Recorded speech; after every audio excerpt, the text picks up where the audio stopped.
What's up, guys? You already know. You already know. It's your boy, Big Bank Frank, the nose scratcher. Anyways, what's up, guys? Just chilling, you know what I'm saying? Scratching my nose as usual. Balling, of course, That goes without saying. Um, sorry I have been slacking on the videos. I mean, nobody watches them anyways, but I gave y'all the prelude to my uncle's story. Now I'm gonna tell y'all the story that my uncle told me one day when I was over at his house. I could not verify the veracity of the story. Um, you know, I think it's true.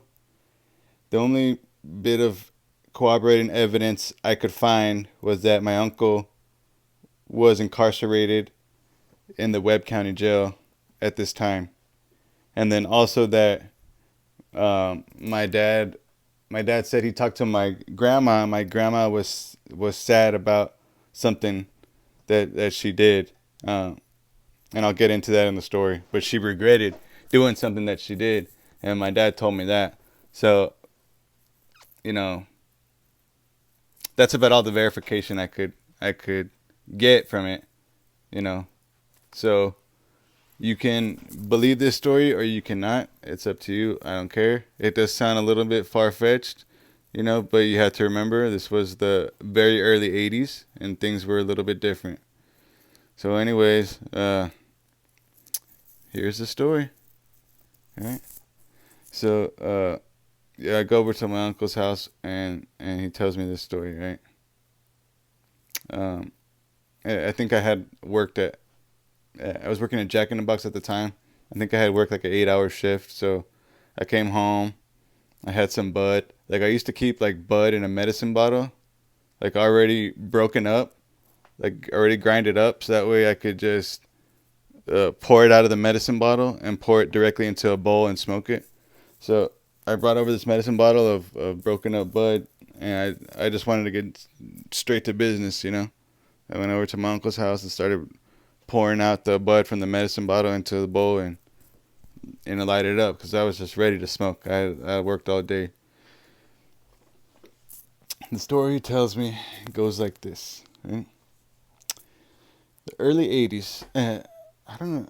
I don't think he even told me what year it was. I think he just told me it was the early '80s. So I'm thinking like '81. Yeah. Okay. I'm thinking like 1981. That's what I'm estimating. But it could be anywhere between 1980, 80 to 83. But we'll just say, for the sake of the story, we'll say it took place in 1981, right? My uncle is selling coke, right? He lives in Laredo, Texas. He's selling coke. He's fairly big time. He's not huge, but he's not small. You know what I'm saying? Uh, he probably cops. He probably cops like quarter keys or something. So he's not doing like multiple keys or, he's not like that big, but he he's not selling G's. You know what I'm saying? Or maybe he was. He probably was selling G's, honestly. But yeah, he's not re-upping with ounces. You know what I'm saying? He's re-upping with quarter keys. So he was fair. And I'm just, I don't know. Honestly, he didn't tell me that he would get quarter keys, but it's just an estimation. Anyways, so let's just say for the sake of the story, when he, just so you get an idea of how big he was. That's usually how I gauge how big a guy is doing it, by what his re-up is.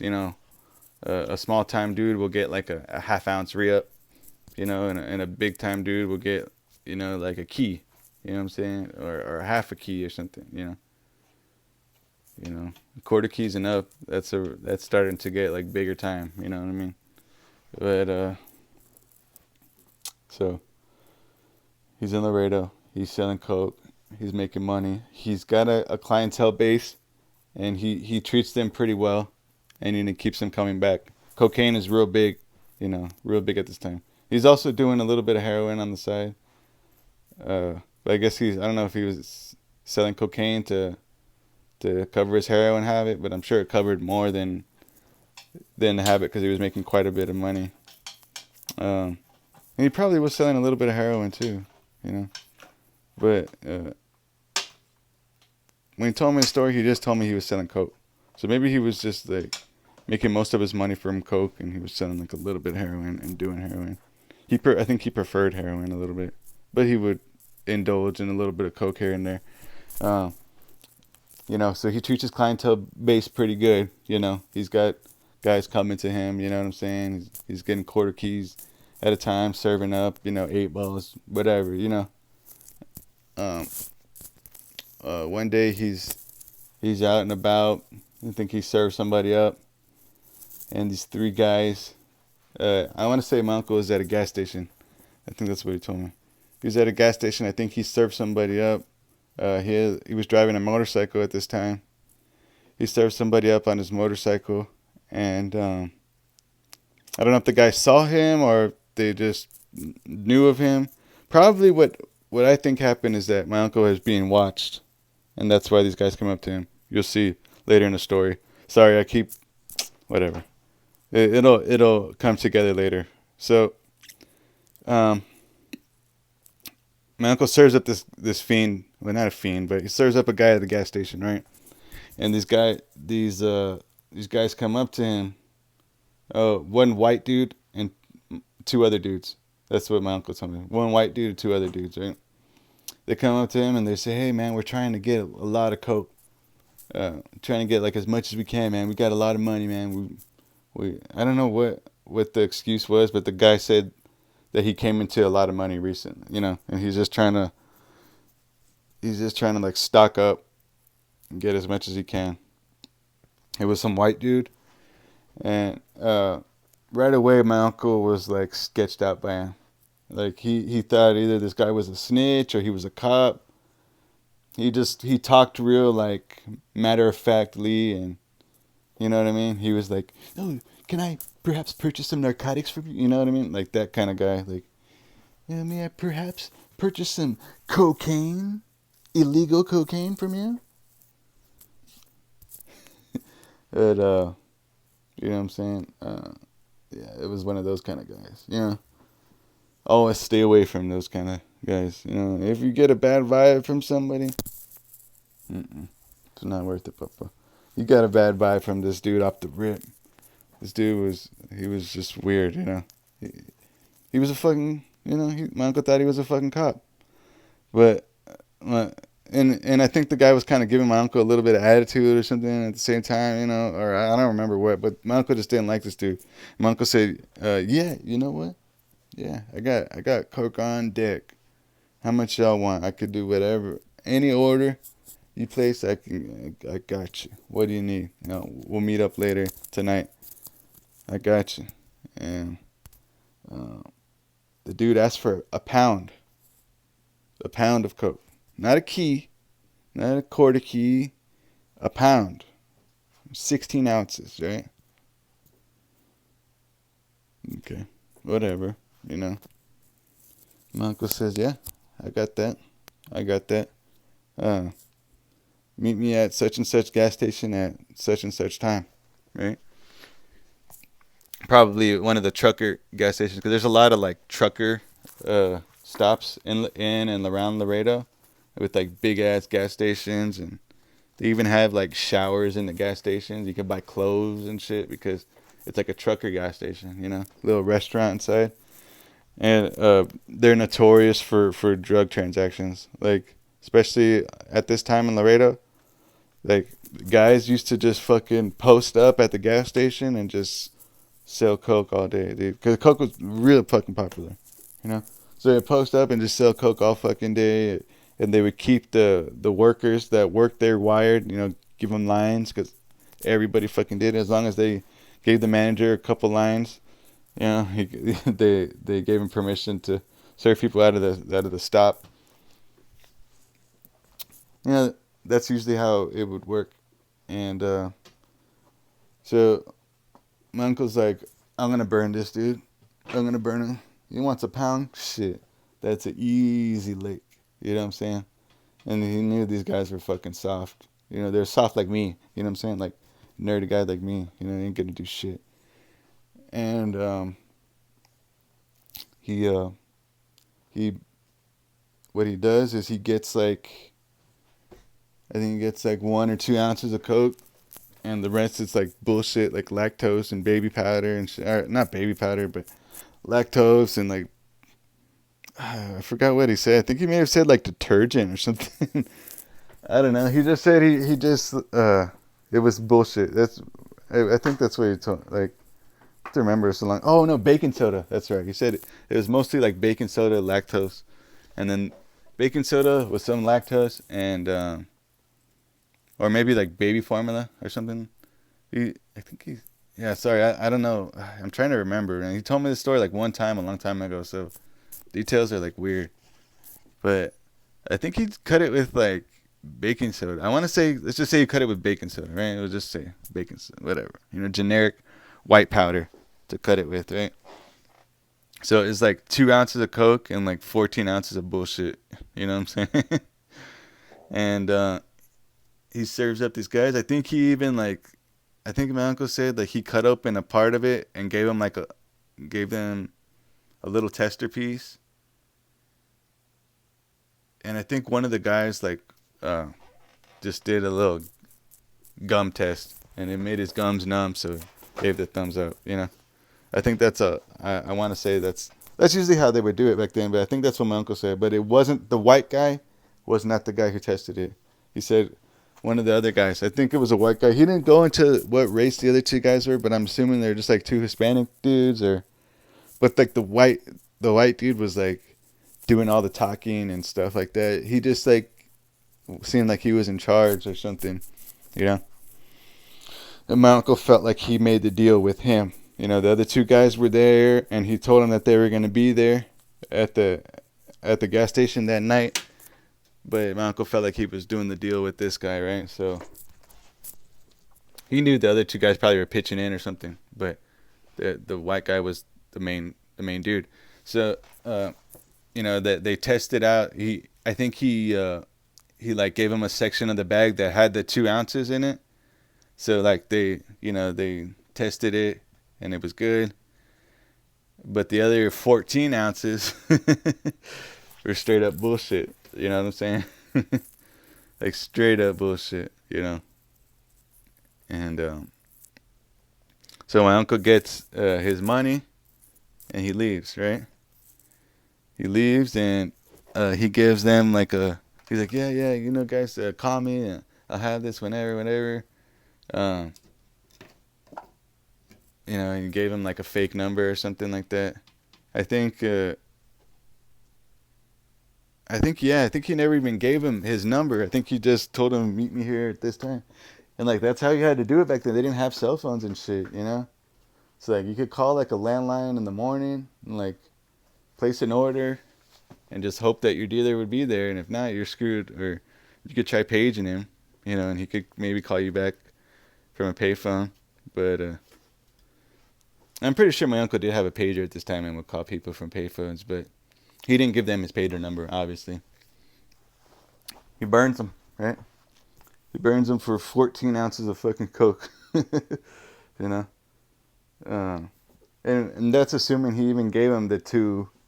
It was like that's assuming he even gave him a full 2 ounces. He said he didn't say it was like exactly 2 ounces. He was like, yeah, I gave him something like only like 1.5 to 2 ounces. He said something like that. Yeah, he was like, I gave him like only 1.5 to 2 ounces, and the rest was all bullshit. So it could have even been less. It could have been like 1.5 ounces that he gave him, and like 14.5 ounces of bullshit. But yeah, he put a little bit of real Coke at the top just to like, trick him, because he already knew. He knew because he'd been doing this shit a lot of time. But he wasn't, a burn artist. He wasn't like somebody who was like constantly burning people. But every now and then, when he had a chance to pull a lick, he would pull it. And I think he had took like some kind of loss or something. So semi recently, so he was like, oh yeah, this will be good. I come up on this. It'll bring me back. And he gave him a little bit of a better deal than the normal, which should have been a red flag to them. But he wanted to get the money. He didn't want to tell him too high of a price and then be like, nah, we don't want to, So, but basically he still came up. He came up quite a bit. Like he came up at least a few thousand. You know, and that was in the 80s. So he burns these guys at the gas station, and he takes off and goes about his business. Right? He goes about his business. Doesn't think much of it. Just keeps selling coke, doing his thing, balling. Uh, about a month later, right? About a month later, he's doing something, and guess what? He runs into the three guys. And he says the white dude comes up to him, and he gets like in his face. And he's like, hey, I need to talk to you, motherfucker. That shit that you sold us was only 5% pure. And the other two guys are like behind him when he's doing this. And red flag, right away, my uncle's like, this dude knows like the percentage. Like, he's obviously a fucking law, or some kind of snitch or some kind of law or something, something about him doesn't seem right, But my uncle's a crazy motherfucker. Like, he is just like, he was crazy. Like, he just didn't give a fuck. Like, he like punched cops and shit like that. in Mexico, he punched cops. In Laredo, he punched cops. But uh, his family was wealthy. My grandparents were wealthy, so he always like got out of it. And for some reason, he just chose like the bad lifestyle. Like, he was selling drugs, even though he was he came from a wealthy family, but he didn't want to be relying on my grandparents. So he just decided to do his own thing. Probably invested some money of the money that my grandfather gave him. Probably.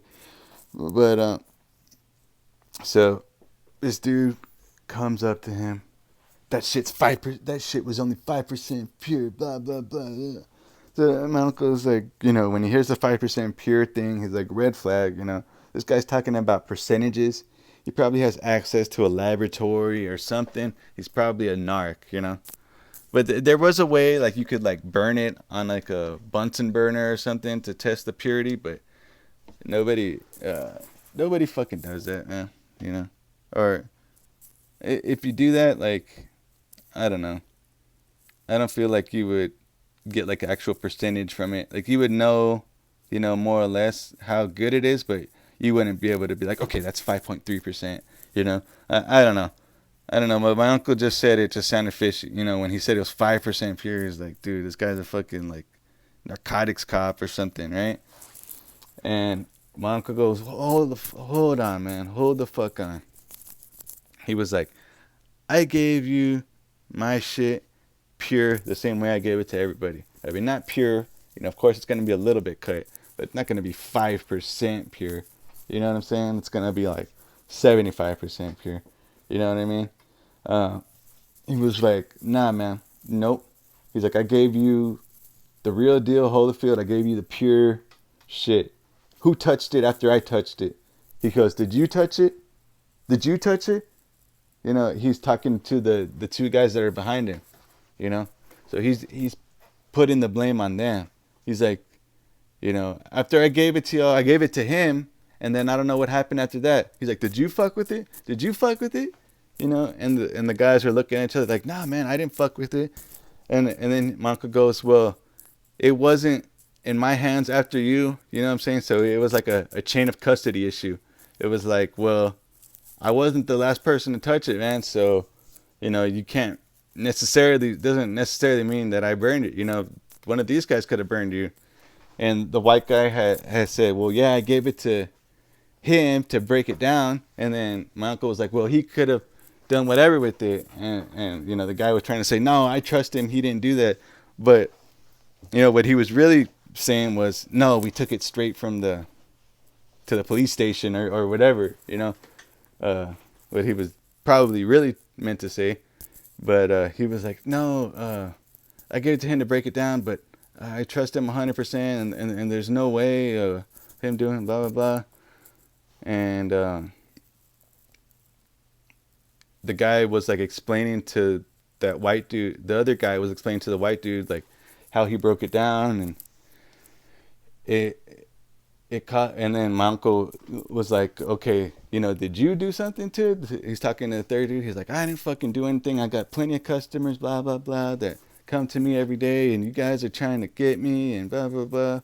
And so the third guy's like talking to the second guy. He's like, I didn't do it, man. Did you do it? No, I didn't do. And they start talking to each other. And the white guy asked the other dude, like, okay, so explain to me exactly how you broke it down and what you did after. And so that way we can show this guy that he's full of shit. He's talking about my uncle. He said that to the guy real quick.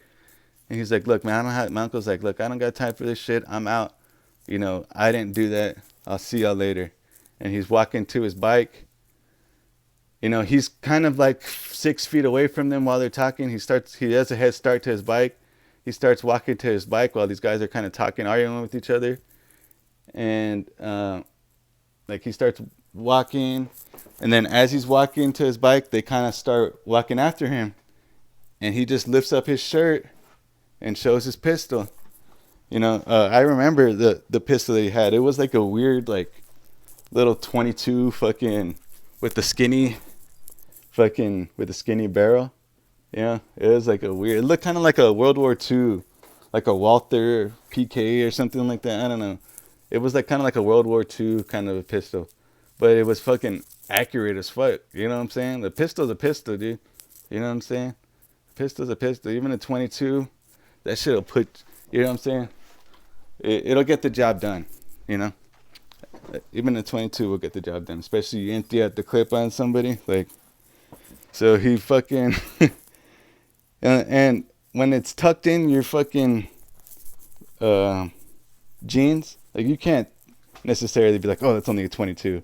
You just see a pistol handle, and you don't know what it is, But my uncle would just keep that for protection. He wasn't trying to kill nobody, he said, He's like, that's why I kept the 22, because I was never trying to kill anybody. Only trying to defend myself, and a 22 would be enough to get people off of me. Or like if somebody was firing at you, it would be something that you can exchange fire with. You know what I'm saying? And get out of whatever situation you're in, or to like provide somebody with cover fire. Like somebody could run in and you have the 22 and you shoot to cover fire while they're moving in. It would still provide the purpose, because even though it's 22, it's a little bit weaker bullet. Still, man, if you get hit by one, you're gonna be out of commission. You know what I'm saying? Like, you're gonna be in a lot of pain. So yeah, he shot him his fucking pistol, hopped on his bike, and burned off. As they were like walking toward him. I don't know if they stopped when he showed him the pistol and they got all scared, but he hopped on his bike and he drove off, right? And he was just like, fuck those motherfuckers, you know what I'm saying? If they come back, I got something for them, you know what I mean? Like, if they come back, I got something for them. And he just straight up didn't give a fuck, dude. Not like me at all. Like, I would have been like all scared and shit, Oh, what if they come over? What if they come and get me? He didn't give a fuck. Like, he would run to a fight. He loved fighting. He loved getting out there. You know what I'm saying? He wanted all the smoke. You know what I'm saying? Like, he was the kind of guy, like, pull up. Like, just pull up. That kind of guy, And he would pull up. Or he would tell people to pull up, and then he would have something for them when they did. He straight up didn't give a fuck. Completely opposite of me. Just think, like, if you know me, just think of the complete opposite of me. Just think of somebody who doesn't give a fuck. Think about, like, when you're playing Grand Theft Auto, like, you wish a motherfucker would do something to you, because you're fucking got a whole arsenal and you're gonna take them out. It's the same fucking feeling that my uncle felt. Except he didn't really have an arsenal. He just had a 22, but he was accurate with it. You know what I'm saying? And I don't think he ever fucking killed anybody. I think he just probably, like, shot people's cars to scare them and shit like that. But it got the fucking 22 got the job done, man. It got the fucking job done. So he just says fuck. He hops on his bike, dude, and continues serving people throughout Laredo.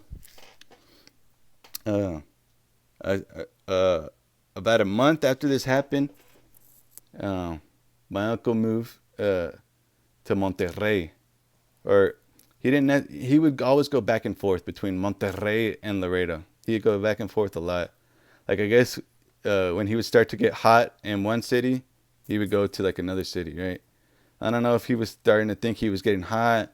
He had some kind of idea that that guy was a cop or some kind of cop or something. And my uncle knew that the guy couldn't blow his cover. So he showed the pistol. Like, first of all, he wasn't 100% sure that he was a cop. And he thought it was kind of a dumb idea to show the pistol, but the guys were coming at him. And I don't know. I don't know why. Honestly, that was a fucking idiotic thing to do, to show somebody who you might think is a cop of your fucking pistol. But he did, and he got away with it for now. Right? So he moves to Monterrey, and he would do this a lot. This isn't just like only because of this incident. Like he would always go back and forth between Monterrey and Laredo, right? So he's in Monterrey. This is probably like 2 months after the incident occurred, something like that. I don't know exactly how long, but I know it was at least 1 month. My uncle said it was sometime later. So it was at least 1 month. Probably not longer than 3 months, right? So we'll say 2 months, whatever. I always get hung up on these little irrelevant details, right? Whatever. I don't know why I do. It's my fucking OCD. Anyways, 2 months later, my uncle's in Monterrey, Mexico, right? He's setting up shop. He's serving up coke over there. He's probably making a little bit less money, but he's making enough. You know what I'm saying? Cause yeah, they spend less over there. Um, but he's making enough. And he's not worried about all the heat in Laredo. And all his customers had somebody else they could go to. You know what I mean? And I think like my uncle had like a couple of partners who he would work with. So he would just let them take over his business, and then when he came back, he would start up again. Pick up where he left off. He said he never really had an issue going back and forth with like his customers and stuff, and his customers always there was always somewhere they could go. They could always get it. It was really easy to get cocaine in the 80s. So yeah. So sorry. He's working in Monterrey. He's serving up fiends. Not fiends. I don't know why I said that, because he wasn't serving up crack rocks. But he's serving people up. I think he said when he was in Monterrey, he was also selling a little bit of dirt weed at the time too. I think because he wasn't making as much from the coke, so to kind of supplement his income, he'd sell like pounds of dirt weed also and shit. Um, so and I think he would sell pounds of dirt weed to people for them to take it to Laredo. And it was a lot easier to take it back then. You know what I mean? Don't get me wrong, people still got caught all the time, but it's definitely easier. Remember, this is 1981. So he's in Monterrey, Mexico, and he fucked over this dude for like 14 ounces of coke. Guess what? Big surprise. That white dude, the fucking DEA agent. And he's furious about the whole thing. My uncle fucking showed him his pistol and shit, and he couldn't blow his cover or whatever. He couldn't do anything about it at the time. But this guy had a huge boner for my uncle, and he wanted him. And my uncle was already under surveillance and shit. So they had a whole file on him. They knew exactly, who he was. They even knew that he would go to Monterrey, and they had an idea of where he would go when he was in They didn't know exactly. They weren't keeping like super fucking close tabs on him, but they knew who his parents were and shit like that, and they knew where he was staying. A couple years prior. They didn't know that he had a new little small apartment that he was working out of, or I don't know if he was working out of the apartment, but he was living in the small little apartment. He said it was it was like a clean, nice apartment, but it was just a small apartment. And he said it was on like a decent part of town, but it was just an apartment. But anyways, so yeah, he was living there at the time. My grandparents had a house in Monterrey, a big. It wasn't a mansion, but it was like a big house. Uh, you know, probably like 3,000 square foot. No, probably like 3,500 square foot house. So it was like a probably bigger. Probably like we'll just say 4,000 square foot house, right? We'll just say for the sake of this. So it was like a big ass house, right? And like really nice, you know, and it had like a big yard and stuff. So in Mexico, that's like a mansion, right? They had like a maid there. They had like a maid's little quarters. Like a maid had like a little bedroom and like a little area to wash her clothes and her own shower. It was like a little small like mini apartment. Like I don't know if y'all have ever been to Mexico, but in Mexico they have like maid quarters and inside the house. I don't know why I'm getting off track. Just to show, kind of show like